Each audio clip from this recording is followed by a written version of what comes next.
Hai semuanya, ketemu lagi di channel Media Boss ID. Seperti yang sudah saya janjikan di video sebelumnya, saya akan bahas suatu konsep penting banget yang mesti kamu pahami sebelum mengolah suatu data. Sekarang, teman-teman bisa lihat data dummy berupa data penjualan obat di Indonesia. Data ini masih ada ketidaksempurnaannya, yang membuat data ini belum bisa langsung saya analisis dengan pivot table. Data yang masih harus diperbaiki sebelum diolah ini saya sebut sebagai data yang belum bersih, atau data yang tidak clean. Perlu dilakukan suatu proses data cleaning, alias data cleansing, alias bersih-bersih data terlebih dahulu. Tujuannya apa teman-teman? Tujuannya adalah agar data ini menjadi raw data yang siap pakai. Konsep data cleaning ini sangat penting. Kenapa? Karena yang namanya suatu data yang kita terima baik itu dari internal, misalnya data sales perusahaan, atau data eksternal, misalnya teman-teman download dari website tertentu, itu belum tentu datanya bisa langsung diolah. Ada aja format yang tidak sesuai sehingga kita harus bersihkan dulu datanya. Beberapa hal yang saya biasa temui saat data cleaning di Excel adalah teman-teman bisa lihat di sini ada judul kolom yang blank. Contohnya seperti di kolom C ini. Kalau tidak ada judul kolomnya, maka kolom tersebut tidak akan muncul teman-teman di pivot table nantinya. Ini saya coba tes ya. Jadi, saya coba tes, saya block atau saya select datanya seperti ini, kemudian insert pivot table. Oke. Teman-teman bisa lihat bahwa yang muncul di pivot table fields hanya kode apotek dan nama apotek saja. Tadi ada kolom C yang judul kolomnya masih blank yang saya block, yang saya ikutkan di dalam pivot table ini, tapi dia tidak muncul sebagai pivot table fields. Jadi teman-teman, saran saya kalau misalnya ada data yang tidak ada judul kolomnya seperti ini, maka teman-teman put dulu atau isikan dulu judul kolomnya. Di sini saya akan isikan dengan address atau alamat. Seperti itu. Saya akan hapus untuk pivot table-nya tadi.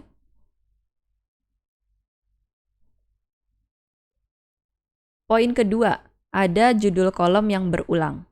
Misalnya seperti ini. Untuk kolom F dan kolom G sama, nama produk.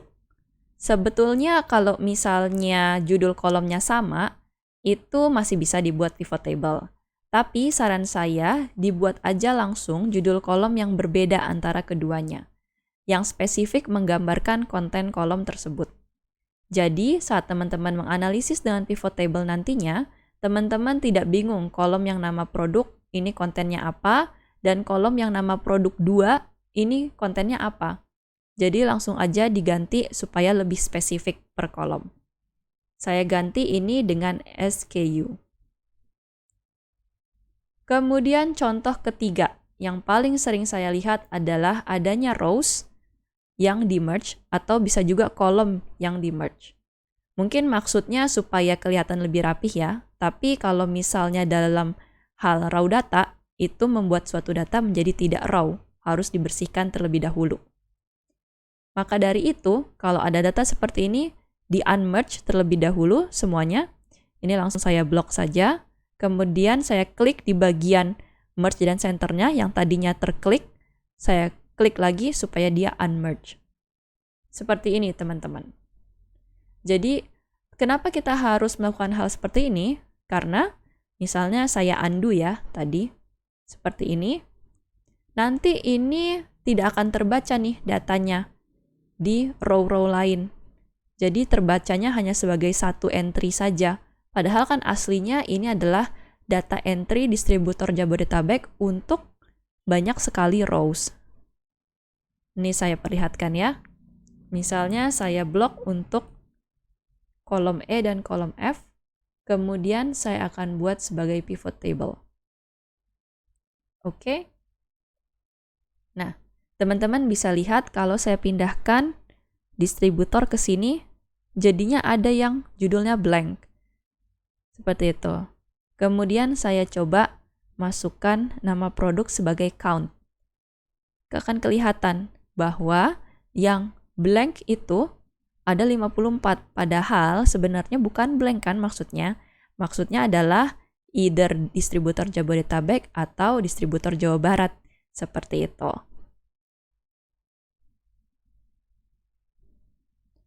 Oke teman-teman, langsung saja saya unmerge kembali.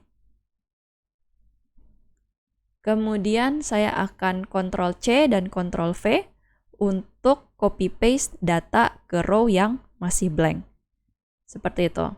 Atau bisa juga seperti ini, arahkan kursor ke pojok kanan bawah sel yang ingin di-copy, kemudian sampai muncul tanda plus seperti ini, yang warna hitam, lalu double klik.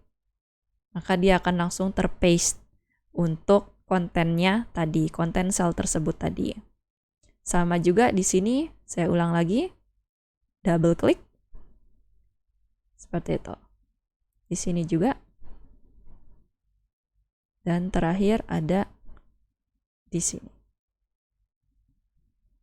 Begitu teman-teman. Oke, contoh yang terakhir untuk dataset ini adalah teman-teman coba cek suatu data sampai paling bawah ya. Caranya bisa diselect aja seluruh data ke bawah dengan Ctrl Shift down. Kita bisa lihat ada satu row judulnya Grand Total. Karena kita akan melakukan pivot table nantinya, maka grand total yang tertulis secara manual di bawah ini langsung dihapus saja. Kenapa? Karena kalau tidak, nanti di pivot table-nya value seperti volume penjualan, bonus, diskon, dan juga diskon 2, diskon 1 dan diskon 2, nanti jumlahnya bisa naik 2 kali lipat karena ada data grand total yang termasuk ke dalamnya. Jadi di sini langsung aja saya delete. Seperti itu teman-teman. Kita kembali ke atas. Sekarang kita sudah dapat data yang clean. Raw data ini siap pakai. Teman-teman bisa buat pivot table dari sini. Bisa dianalisis volume penjualan by distributor, by product, dan juga seterusnya. Seperti itu teman-teman. Yuk kita coba lihat satu set data lain. Oke teman-teman, ini datanya lebih sederhana. Data pengajar di suatu SD untuk setiap mata pelajaran. Kita coba aplikasikan yuk poin data cleaning tadi. Pertama, kita kasih judul kolom yang masih blank. Saya akan beri judul teacher atau guru. Kemudian yang kedua, di unmerge terlebih dahulu yang masih tergabung row-nya. Contohnya yang ini. Kita unmerge terlebih dahulu dan kita copy paste-kan kontennya ke row yang masih blank tadi. Di sini juga ada yang belum di unmerge. Setelah di unmerge kemudian diisikan kontennya. Double klik. Kemudian yang ketiga, di sini ada row total secara manual. Langsung saja kita delete. Sudah saya delete.